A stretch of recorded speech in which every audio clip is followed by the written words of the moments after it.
Welcome to the Profitable Nomad Couple Podcast. We're a show about growing your online business and enjoying a location-independent lifestyle, all while strengthening your relationship with your partner. We are Austin and Monica, a husband and wife duo who run our business remotely so that we can travel the world in constant search for adventure, good food, and new friends. We are here to share practical tips and tricks to help and encourage you wherever you may be on your digital nomad journey. All right, let's dive in. All right, welcome back to episode 14, everybody. Today we're going to be talking about our best travel tips, what you need to know before you go. And again, this is in conjunction with the course launch that is coming up so soon. If you're listening to this the day it comes out, we are mere weeks away from the launch of our course. And if you sign up now on the waitlist, you're going to get 50% off. You're going to get lots of really cool bonuses. And we'll talk about that more in coming episodes, but we're super excited. So if you remember, we've been talking about getting the right mindset, starting a business, your relationship, and now we're going to talk about travel. And this is kind of the perfect blend of what is a small sampling of our course. So in our course, we're talking to couples who want to start a business, who want to travel more, and who want to do it all while strengthening their relationship and ending up better for it. So we're super pumped. I hope you're pumped, and you can grab that waitlist down below. Now, before we really dive in, we wanted to take a second to read this testimonial that we got. We actually got this one several weeks ago. It was so flattering to us. This is maybe one of the most heartwarming testimonials we've received. This was from someone that we worked closely with. We just absolutely loved what she had to say about what we've done. All right. And so she says, just listen to the first episode of your podcast. Y'all did a great job. Easy to listen to, great topics. Love hearing about your experiences with business, travel, and your relationship. You guys are so open-hearted and your personalities really come through. The back and forth rhythm between you two works so well. Your passion for travel reminds me of when I lived in Belgium growing up and got to visit so many European countries. I miss traveling. This encourages me to get to a place where I can do more of that. Looking forward to more episodes. Man, we love that. And that's at the core of why we have a podcast, why we're releasing a course, why we are doing what we're doing, is exactly this: to inspire people, get them excited about travel, to get them excited about reaching for a goal or a dream that they've had that maybe they feel like has started to slip away, and to grasp onto that again and to find ways not only to get excited about it again, but to find ways to actually make it possible and to get everything, all the steps in place so that you can live the way you want to live and you can reach, accomplish these things on your bucket list, live your dream life. So that is ultimately what we're doing, what we're hoping to do for you guys. So we're so glad that we were able to do this for our friend. And if you guys have an experience similar from listening to our podcast or hearing what we share, then please leave a review for us and let us know how it's impacted you. So we're going to jump right in at you guys talking about traveling. And specifically, we're going to talk about the pre-travel part of things. We're going to talk about all the things that you need to know before you go on this trip. We're going to start with making a list of your needs and preferences. So this is before really you've settled on a place to go. If you're still trying to find out where you want to travel to, where you want to go on vacation, where you want to go live nomadically, you can start by writing down a list of all the things that you want in a place. So this could be things like you want really good neighborhoods to walk in. You want really good mountains to hike in.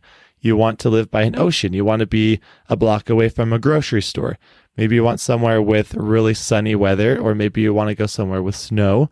Maybe you want to go and explore some ancient ruins in an old city. Maybe you want to go chill on a beach in a little banana leaf shack or something like that. Write down all the things that you want. You can brain dump, and then if you're traveling with your partner, have them do the same thing, and then you can come together, compare your lists. And if you need to, you can prioritize this list. So circle all the things that are like a must-have. Like, I absolutely want to go somewhere with ancient ruins more than anything else. That's what I want to do. So these other things maybe I can compromise on. And if my partner wants to go somewhere different than what I have in mind, as long as there's still ruins there, I'm happy. So mark the things you really want, compare that with your partner's list, and then start researching and finding places that have, that meet that criteria. Finding the right place to travel is such a fun, unique challenge, and it's really subjective to you and your personal interests, just like Austin was talking about. But things to make sure you keep in mind are safety, and this, we'll have to have a whole topic on this subject of safety. Safety is also subjective to you, but find a place that is safe to you and your circumstances, your technology, so how fast is your Wi-Fi? Especially if you're working as a digital nomad, you need a place with really good Wi-Fi. Yeah. And then you're going to want to consider the value you're getting for your money, the population of the place you're going. Do you want a place that's crowded? Do you want to live in a big city or a small town? The cost of living there, the culture, what kind of cultural experience you want, and the legal side with visas and all that kind of stuff. So you're going to want to keep all of these things in mind while you're researching to be able to find the perfect destination for you. Yeah, a quick little story with that. Monica and I were planning a trip to Thailand, and we were planning on being there for all of the spring. So we were going to be there for 90 days. We discovered that was our plan, and we started moving forward with that plan until we learned that in order to get that 90 days, you have to apply for a visa extension. And right now they're kind of cutting back on those.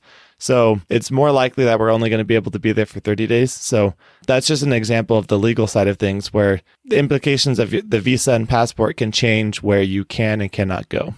Yeah. And now that you have found your perfect destination, it's time to start researching and learning about the culture. So now there's two different approaches to how you can do this.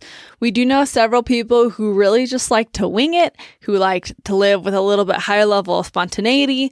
Although Austin in our relationship is the big planner. He really likes to plan out where we're going and what he's getting himself into, what we're getting ourselves into. And he really likes to know more about the place. Yeah, I mean, I do. Part of it is just from a planning point of view, like I like to know that we have, if we're going on multiple legs of a journey, I like to know that we have plane tickets to get there. I like to know that we have a place to stay before we get there for the most part. Part of it just comes from a curiosity about the country. I love learning new things. So I love researching the history, the culture, the mythology, the stories about this country.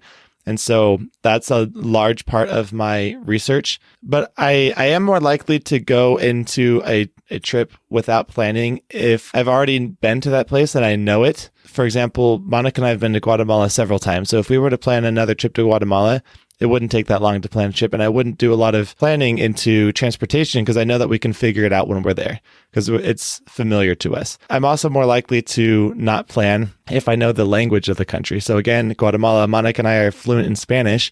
So if plans get messed up, we can figure it out pretty easily. For our trip to Thailand that's coming up, I'm gonna have everything planned because this is a country and a culture I'm not familiar with. I do not speak Thai, and I know there's a lot of English speakers there, but I just want to make sure that everything's prepared ahead of time.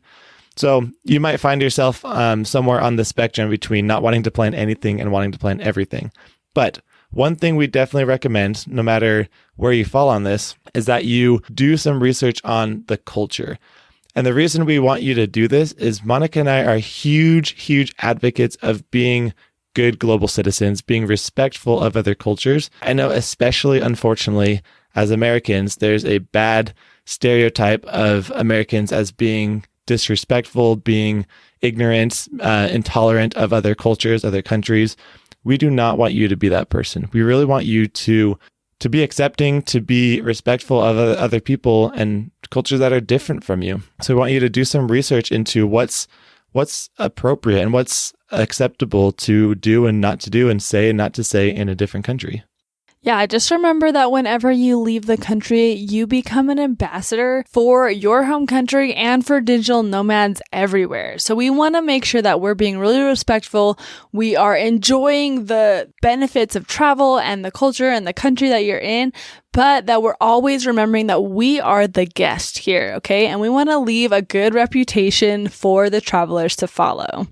Just to give you guys a couple of examples, we talk about these countries a lot because we talk about Guatemala a lot because we're very familiar with it, very intimate with that country. If we're up in the Mayan highlands, we're going to be very modest. We're going to dress modestly, cover our knees, things like that, because that's a little bit more appropriate in that country. in Thailand, where we're going next spring, it's really respectful to take off your shoes if you're entering a temple. It's disrespectful to touch people's heads. Not that we're going to be going around touching people's heads, but if we didn't know that, we might not pay attention to that as much. So we want to be kind to those traditions and to those customs. So make sure you know what that is, where you're going. We also want you to know when to travel. So in addition to knowing where you're going, there can be different times that are better than others to travel somewhere. For example, probably don't want to go to Southeast Asia in the fall time because that's monsoon season or hurricane season, and so it's really dangerous. Austin and I, as you can probably tell, are really, really, really fiery, passionate about respecting culture, about learning the culture, about the power that cultural exchanges can have when done correctly. So we're going to do probably multiple episodes on this, but definitely one on how to immerse yourself more into the culture of the place you're in. So make sure you stay tuned for those episodes because that can be really tricky for foreigners to feel like they can immerse themselves into the culture, but it's so important. Okay, so let's say you've done the outlining of what you want in the country, you found the perfect country, and you know where you're going to go, you know when you're going to go, because there's certain times weather-wise that will change whether or not you want to go to a country in a certain month or a certain time of year. So now you know where you're going to go, you know when you're going to go there. Now you need to start packing. So what do you need to pack? Where do you even start knowing what you need? We have a couple thoughts, but if you want, down below, we have a whole packing list download that you can click. Everything we're going to talk about is actually more than what we're going to talk about right now is on that list. But the general idea is you want to make sure you're packing light. Yeah, it's really easy to feel like you need to bring everything you own, especially when you're going on multiple month-long trips. But you really don't want to be lugging around heavy suitcases all day, especially if you're moving around from place to place a lot. And so it's really important to make sure that you pack light. So for example, Austin and I pack in only what can fit into a camping backpack. So we have a really high quality travel backpack. It's a carry-on size. We pack everything in there. So we have our business equipment, our clothes, our first aid kit. We have everything that we're going to need packed into that backpack because you're really not going to need as much as you think you do. So again, if you want to check out that list, go down to that list. That's our packing list that we personally use. This is what we bring on our multiple month-long trips. And it has links to like the backpacks we have and different things like that. So go check that out. It's a really good starting place. But just always remember that you can buy things when you get there. Odds are, if there's something that you need and you forgot to pack it, you can purchase one there. So don't spend too much time stressing about making sure you've packed absolutely everything. Yeah, that's definitely true. I think sometimes we feel like we have to pack for any possible unforeseen circumstance, but odds are where you're going is going to have something. Like if you need something in an unforeseen situation, you can get it there. Yeah. Odds are you're not going to need those 12 pairs of shoes you think you're going to need. And just a quick tip for you guys. If you are wanting to travel with just a backpack, we found that the best size is to get a 50-liter backpack because that's big enough to carry everything you need, but it's small enough to still count as a carry-on so you can bring it into the plane with you and you don't have to pay for checked baggage. So 50 liters is the sweet spot for us. If you break it down and you really strip things down to the bare minimum of what you need when you're traveling, there's really only 4 things.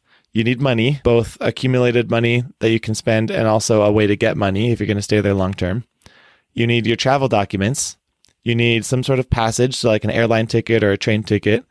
And you need your gear. That would be the backpack and your clothes. That's really all you need. If you think about it, there's not much more beyond those 4 things that you're going to need to make a great trip. All right. The next thing that we recommend looking into is getting travel insurance in case of emergency.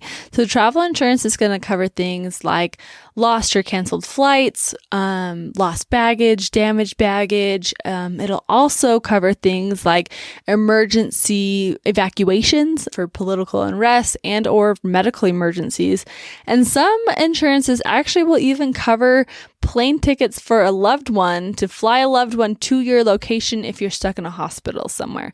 So we have linked our favorite travel insurance down below for you to look at, but we also want to talk about what you need to consider when you're looking at travel insurance. Just like any insurance, it's a risk management kind of game. Like you have to figure out how much you're willing to risk by not getting insurance versus how much are you willing to pay for what it covers. But there's a great article by Forbes that we'll also link down below that kind of outlines in what situations you might need to get travel insurance. So I just want to list a couple of those here. If your trip costs more than what you can afford to lose, you probably want to get travel insurance. In most cases, if you're going on an international trip, you want to get travel insurance. If you're traveling somewhere with limited healthcare facilities, or if you're traveling somewhere that has prevalent natural disasters like hurricanes, or if your trip includes multiple connecting flights, because there's a higher risk of a flight delay and then you miss your next flights. All those are situations that you probably want to heavily consider getting travel insurance for. Yeah. And again, we've linked our favorites below. We've linked one that's really great for short-term travel trips, going less than a month. And that one's really inexpensive. And then we've linked another one specifically for digital nomads who are planning to live extensively abroad.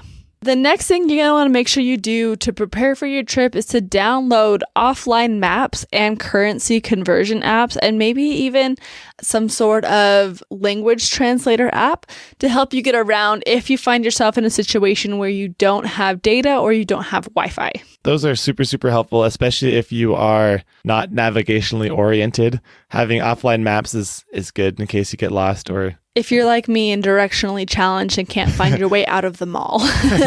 Yes, you're definitely great resources. Definitely going to want to make sure you have a map. Something I just thought of for you people who are going to a Spanish-speaking country, one really great resource we found is an app called Spanish Dict. It's a free app you can download on your phone, and it works offline, which is awesome. And you can just put in any word, English or Spanish, and it translates to the other language for you. And it also includes cultural translations. Regional translations is what I meant. So that's the one we can speak the most to because that's the one we've used the most. And we've mostly traveled to Spanish-speaking countries. So if you're going there, that's a great tool to use. And our final and possibly most important tip when preparing for a trip is to have all of your necessary documents. So your passports, your visas, your plane tickets, possibly your credit card information, have all of that ready to go, but also make copies of them in case you lose them, specifically your passport and your plane tickets. And we recommend actually that you have 3 copies. So you have the original documents with you. Then you have a copy of them also with you that you keep in a travel safe. And we have a really great travel safe linked in that packing list. So if you're looking for a good travel safe, go check that out. Then you're going to have a second copy with the person you're traveling with. So for example, Austin and I make sure we can access both copies of our passports and our visas and everything like that, just in case there is some sort of emergency. If we get separated or something happens to one of us. Yeah, exactly. The other has a backup. And then the third copy is some trusted person that you have at home in your home country that can access your information just in case there is some sort of disaster or emergency.